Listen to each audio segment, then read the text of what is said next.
It's the Chronicles of a Gooner, and we are live.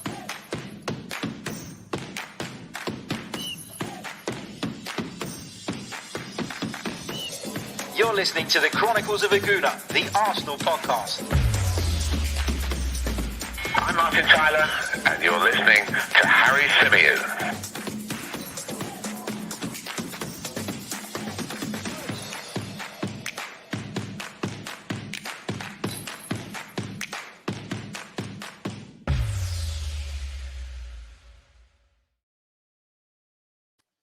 Hello and welcome back to another live edition of the Chronicles of a Gooner, the Arsenal podcast, brought to you by 90 Min. And on this episode, we're going to be rounding up some of the latest reports with regards to Arsenal, the transfer window, any potential incomings, of course, potential outgoings are on the agenda as well. This is our first of two live streams today. Big hello to everybody who is joining us live. Big hello to those of you who will be watching this back on replay. And of course, our loyal audio listeners. Hope you guys are all well too. I was going to say well as well, but that sounds a little bit weird. So I hope you guys are well too. Right, we're going to kick off with the big story today. And the biggest story, I would say, around Arsenal is that the club are said to be in talks with Luis Campos. Of course, Luis Campos, the former sporting director at Lille. He's a bit of a super scout, is Luis Campos. That's what his reputation says. And he's somebody who could come in and potentially take the very top job, help steer Arsenal in the right direction. He's been credited with discovering a number of household names over the years. Most notably, I guess, would probably be Kylian Mbappe. So he is somebody who, you know, would be, I think, very, very good for the football club. I think we talk a lot about the need to bring in players this summer, and we talk about the need for the Kroenkes to back the club and the Kroenkes to put their hands in their pockets and make sure that Mikel Arteta gets what he needs over the course of the transfer window. But we often overlook the fact that it doesn't matter how much money you throw at something. If you make the wrong decisions, if you sign the wrong players, if you sign players who are not fit for purpose, then you're going to end up in pretty much the same position. And ultimately, Arsenal's situation now is a knock-on effect of Arsenal getting those decisions wrong over the years. It's never been about Arsenal not spending money. Arsenal have spent money, you know, maybe not as much as we'd like, maybe not as much as some of our competitors, but you can't get away from the fact that Arsenal have actually spent money. They've just bloody spent it poorly. But what does that mean with regards to the way things are currently set up at the Arsenal? So we know that Richard Garlick has come in. You know, we know his role is going to be a little bit more technical, financial, contracty sort of thing. And we know that Edu and Arteta are working very, very closely on Arsenal's recruitment. But it seems to me like you're looking at two guys. And listen, I like Mikel Arteta. And I like Edu. You know, I remember Edu playing for Arsenal. I remember what a lovable character he was. He wasn't even always a first team starter, Edu. He was someone that would come in and out of the side, but always did a really good job, always really reliable, scored some really important goals, and it was a bit of a cult hero. So I love Edu, right? I want him to succeed. But you've got to be realistic, and you've got to look at the current setup at the football club, because ultimately success will be bred right at the very top of the chain. If the very top of the chain is right, is efficient, is competent, then that will filter down and you get success on the football pitch. And I do look at Edu and wonder if he is, qualified for this job. If it was Arsenal going out on a bit of a whim and saying, you know, well, he's got the history, he knows the club, etc., so we'll have him. You know, and to a degree, you can see why someone like Edu, who made quite a name for himself working in kind of technical roles over in Brazil, would have appealed to the football club. But we've got to be realistic and understand that Arsenal need to move forward, and for Arsenal to be able to move forward, perhaps we need to bring in someone who can work not instead of Edu, but alongside Edu and Arteta, who's a little bit more streetwise, who's a little bit more experienced, who's got a history of picking out players, talented players, and turning them into beasts. And what Luis Campos has done incredibly well for Lille over the years is been able to identify players who they've then gone on to sell for major money. And I talk a lot about Arsenal needing to kind of go down that route. Arsenal needing to make signings that are low risk but potentially have high reward, and then being able to move those players on after a number of years to be able to keep that wheel kind of turning and keep Arsenal churning out players and moving forward as a football club and achieving what we need to achieve on the football pitch. But, yes, that's the way we need to go, in my opinion. But can we go that way with just Mikel Arteta and Edu at the helm? Or do we need someone who is more experienced, who is more wily, who is streetwise, and who can steer that ship? Often two people can kind of share ideas the way Edu and Arteta seem to, and be quite, quite sort of definitive in the way that they want to move the club forward. But sometimes having that third voice, someone who can put the cat amongst the pigeons, someone who will ruffle a few feathers, and someone who has the clout to come in and say, no, I don't think you should do this. I think you should do that. I should think you should do it that way.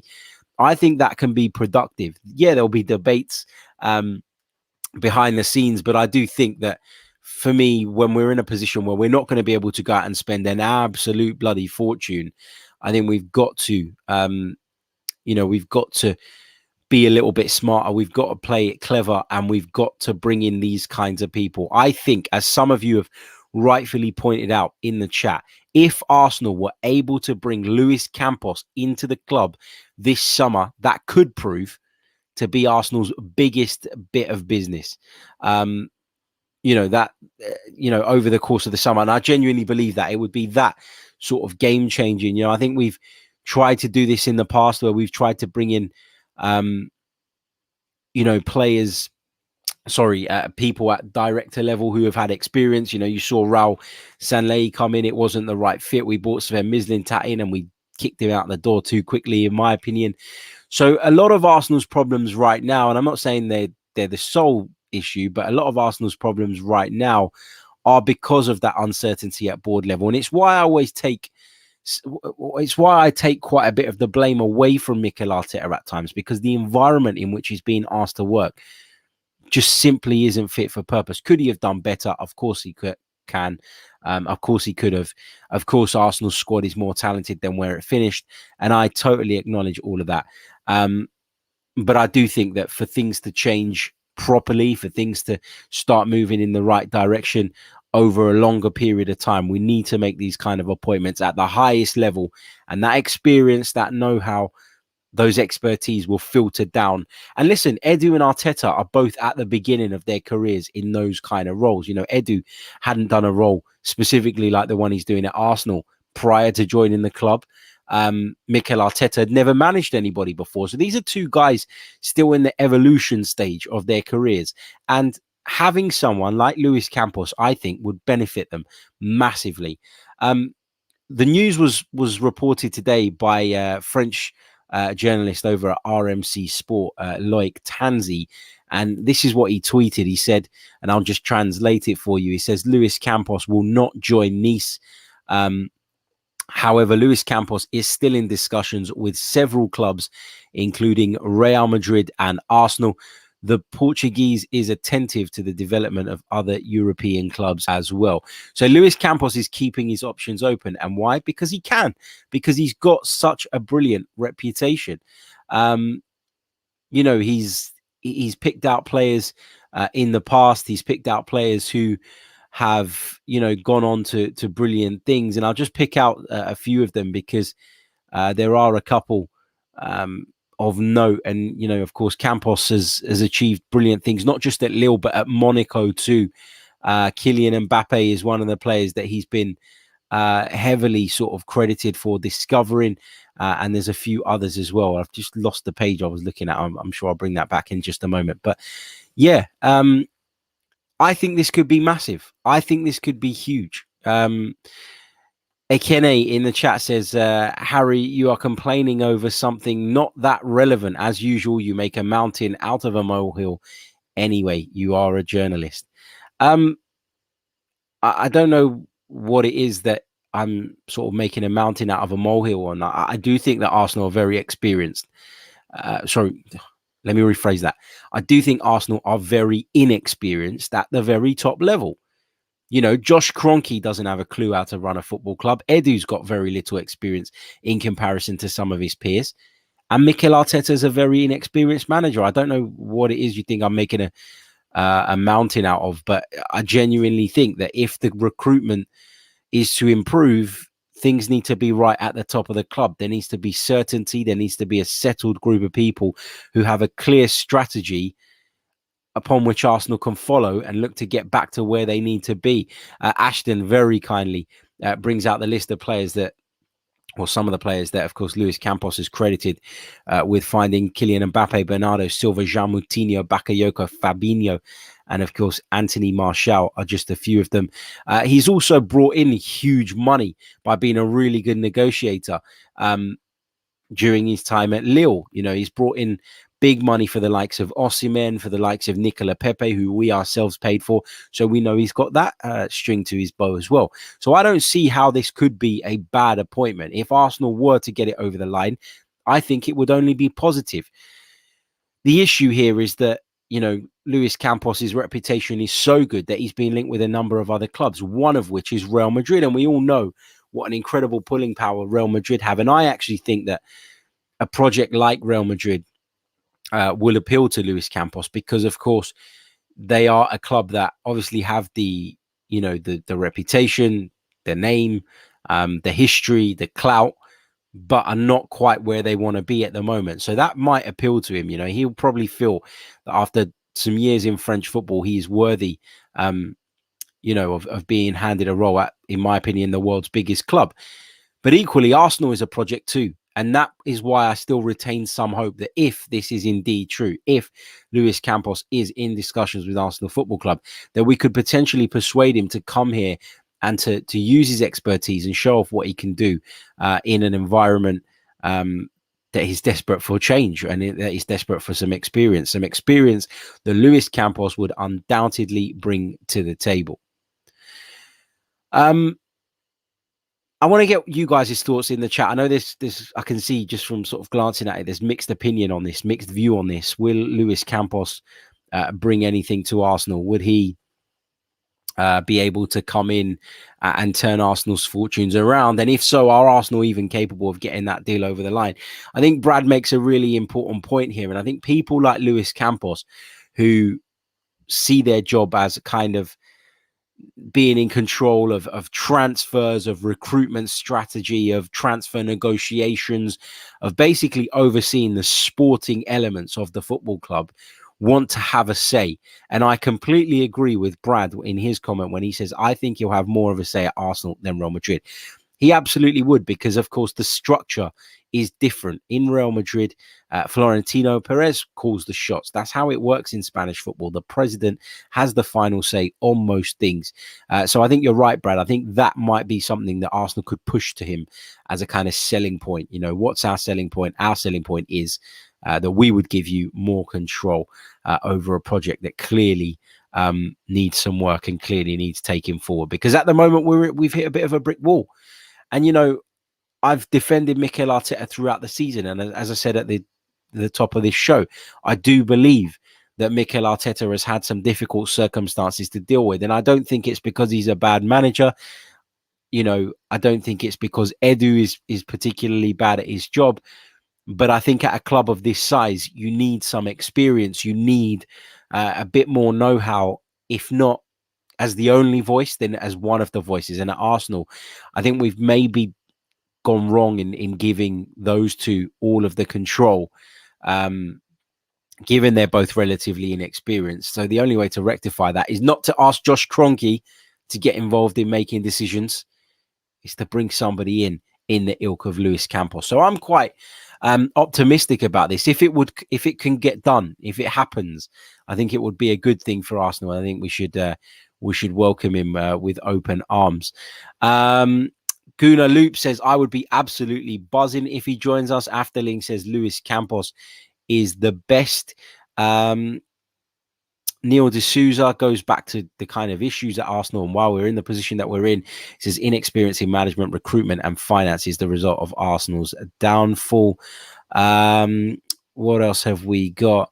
Sam says, why would Real need him when they only want to sign Galacticos and not hidden gems? Well, perhaps they can't afford to sign Galacticos anymore, or at least not multiple Galacticos like they did in years gone by. I think they'll be looking at kind of not completely changing their strategy, because they're Real Madrid and there's a demand for them to go out and act in a certain way in the transfer market and bully people into selling their best players. That's just the Real Madrid way. But they may see that they probably need to focus a little bit more on that scouting side of things and try and identify talents a little bit earlier so that they can keep competing at the very top despite their financial challenges at the moment. Anurag says, I think we need a major overhaul at the top, middle, and on the pitch. What do you think would be the best area to address first? I think obviously, look, we need to do business with regards to those on the pitch, because that's the only way Arsenal are going to improve immediately. But equally, if the Cronkies are going to invest, they keep telling us be excited. If they are going to put their money where their mouth is, and I'm not holding my breath, then it's important that the people at the top are right, so that those decisions that are made, the high value decisions, the likes of the Nicola Pepe signing, etc., are the right decisions and not the wrong ones. Because, at a time like this, Arsenal cannot afford to waste money. Arsenal cannot afford to spend excessive amounts of money on average footballers. We need to be, bringing in players that are going to improve us, but also have a sell-on value and also have potential to improve further, so that they can develop as we develop. Luke Williams says, we need to be ruthless. Bring him in. Thanks for your time, Edu, but we're going in a different direction. We want the best. We do need to be ruthless. Our football clubs need to be ruthless. You only need to look at Chelsea to see that ruthlessness works. And that's that. Xander says, missed the beginning, but read last night he was close to joining Nice. It would be good to get him though. The report coming out today says that he's not joining Nice, which is interesting, but we're going to have to wait and see. Of course, it's no guarantee that Luis Campos is coming to the club, but we have been told by reports from France that he is in negotiations with Arsenal, among a number of clubs. So it'll be interesting to see if we can get him over the line.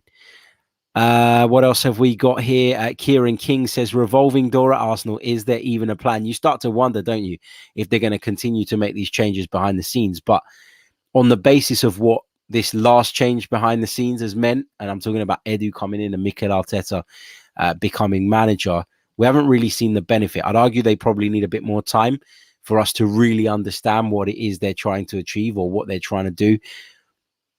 But, equally, as a couple of you have pointed out already, if we're going to push forward, if we want to see Arsenal get back to the top as quickly as possible, we do kind of need to be ruthless. And if a better option comes along and you're not completely 100% convinced about those currently in place, then I think you need to act. If you're not seeing the results yet, but you still firmly in your heart believe that Edu and Arteta are the people to take us forward, then by all means you stick with that. And I'd have respect for the club if they were to do that. But, there's got to be a point where, particularly when results aren't as you'd like, where you go, hold on a minute, there's a better option out there and I'm going to make that move and get it done. So that's my bit on Luis Campos. I'd love to hear from you guys watching us a little bit later on as well on the replay. Get your thoughts in the comments. Always interested to hear your views. Don't forget to smash the like button if you haven't done so already. Let me have a look where we are in terms of likes. I can see at the moment there are 233 of you watching us, but we've only got 43 likes. Let's get that up to 100 as quickly as possible. That would be really, really helpful. Helps the video, helps the channel. So come on, let's do it. Chris says, hey H, do you think these Campos talks come from Garlic? Maybe. I'm not, we read what Richard Garlick's role was going to be when he was announced as he was coming in, but I'm not really sure how that pans out realistically, or what that means realistically, how much of an influence he has over this kind of area. So it's all good, putting a job title on paper, and we see that so often, don't we? But I'd be interested to see, how this plays out, and whether he is someone who is playing a role in these alleged talks between Arsenal and Luis Campos. But the answer is I don't really know, my friend. I don't really know what exactly his role is going to entail. As I said, I read the job title, but it just seemed like a load of corporate talk to me. But of course, we'll see over time. We got to give him a chance to get his feet under the table, and of course see how that moves forward. Right, a couple of other bits and pieces to touch on today. Again, Arsenal are being linked with the Israeli winger Manor Solomon. That report is coming out from TV5, again, an Israeli outlet. And I say again because they have reported that time and time again over the last 12 months or so. We were heavily linked with Manor Solomon. Last summer, nothing came to fruition. I'm not sure that a player in his position is necessarily the priority for Arsenal this summer. So I'm going to take that one with a large pinch of salt. In other news, Lord Bendtner, as he was known, has finally, I say finally, I mean finally, because he's just been knocking about doing pretty much nothing for the last couple of years. But Nicholas Bendtner has announced his retirement from football at just 33. And I say finally, because he's just been a nomad for so long. He's just been kind of a journeyman going around from club to club and kind of focusing on his kind of lifestyle more than his actual footballing career. So Lord Bendtner's hang up his boots, and someone asked me earlier on today, what was my greatest memory of Lord Bendtner? And, he's done a lot of crazy things. He's wiped his genitals along the side of a taxi. He's got caught drink driving on the wrong side of the road. He started a bust up in a pizza joint when his credit card didn't work, and then onlooker had to buy him a slice of pizza. There's so many crazy stories about Nicholas Bendtner, but my obviously standout memory with regards to Nicholas Bendtner was that header he scored against Tottenham Hotspur, proved to be the winner in the North London derby. It was his first touch off the bench, so I'll always remember Lord Bendtner, as he's known, for that. Really good player who just never fulfilled his potential, in my opinion, because of other issues. You remember he famously told everybody that he was among the best strikers in the world. And I feel like that was a stick that he was hypothetically beaten with throughout the remainder of his career. But Nicholas Bendtner has retired. It's a shame because he could have had a better career. But as I say, there's plenty to remember Nicholas Bendtner for, if not football. So yeah, I'm sure he'll live long in the memory. Bit of a cult figure is old Nicholas Bendtner. Let's move on to another report coming out of Italy. This one is with regards to Sead Kolasinac. Now, Sead Kolasinac is, of course, due to return to Arsenal this summer and has 1 year remaining on his contract. But Arsenal fans who want to see the back of him will take encouragement from the fact that Napoli are said to be interested in taking the Bosnian to Naples. So we could see Sead Kolasinac leave the club on a permanent deal. We could see him end up in Serie A. So keep your eyes peeled on that one. Just a couple of bits doing the rounds in Italy with regards to Sead Kolasinac and that alleged interest from Napoli. But it's being reported by various sources which suggests there must be probably something in that.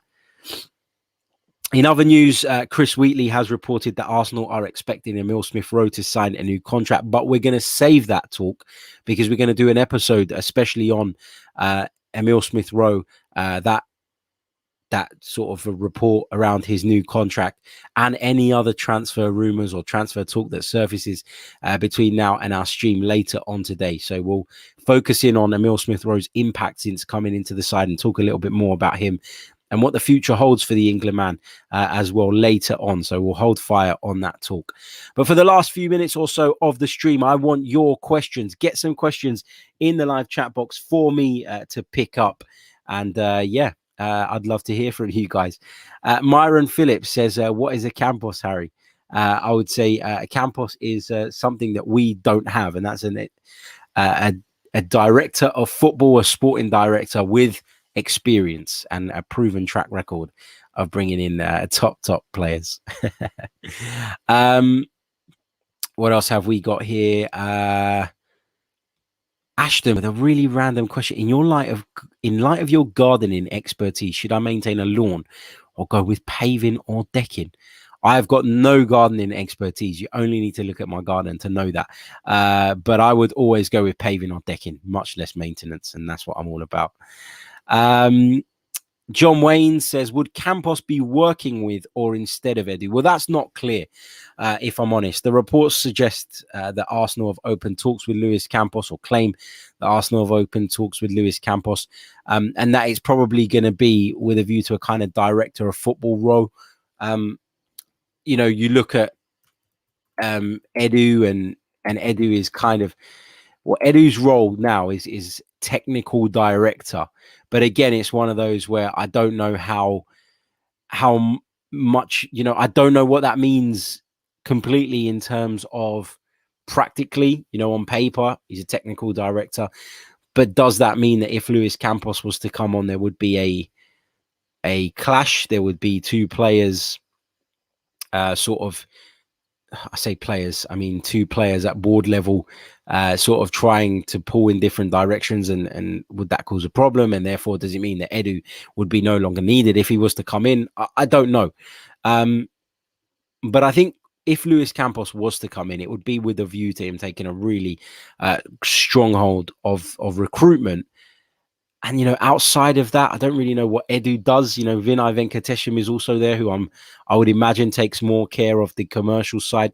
So perhaps there would be a clash, and perhaps that would spell the end of Edu at Arsenal. But, you've kind of got to put sentiment to one side in a situation like this, and you've got to focus solely on what's best for the football club. And I think that, if I'm honest, that I would rather Luis Campos, given his track record, was in charge of transfers than Edu. Despite me loving the guy, despite me seeing him as a cult hero, despite me having great admiration for what he did for Arsenal as a player, somebody experienced comes along, somebody with a proven track record, then you've got to go with that. If it's a choice of one or the other, if we're able though to have both there, then I think Edu learns and potentially takes up that role solely by himself later down the line and can develop, but also brings what he brings to the club, which is a good knowledge of the South American market, a good relationship with some of the game's most prominent agents, etc., etc.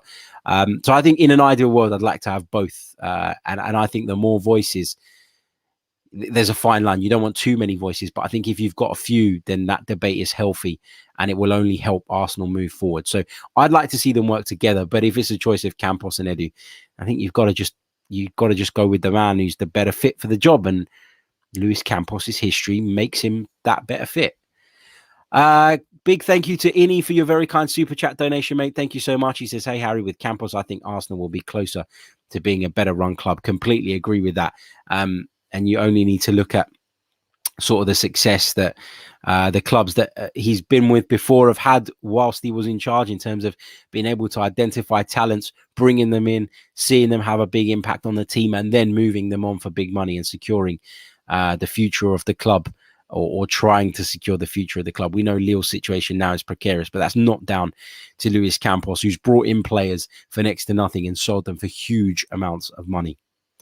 Right, just having a look where we're at in terms of likes one more time before we go. There's over 300 of you watching live right now. So make sure, if you haven't done so already, you smash that like button. We're currently on 93.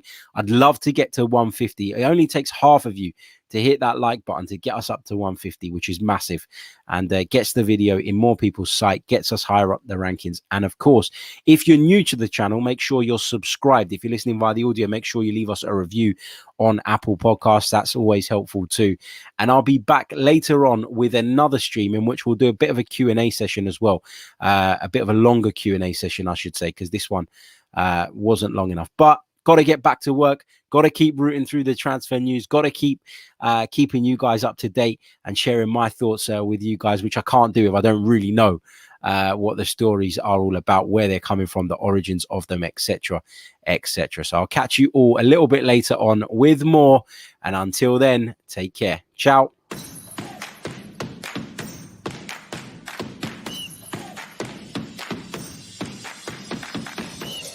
You're listening to the Chronicles of a Gooner, the Arsenal podcast. I'm Martin Tyler, and you're listening to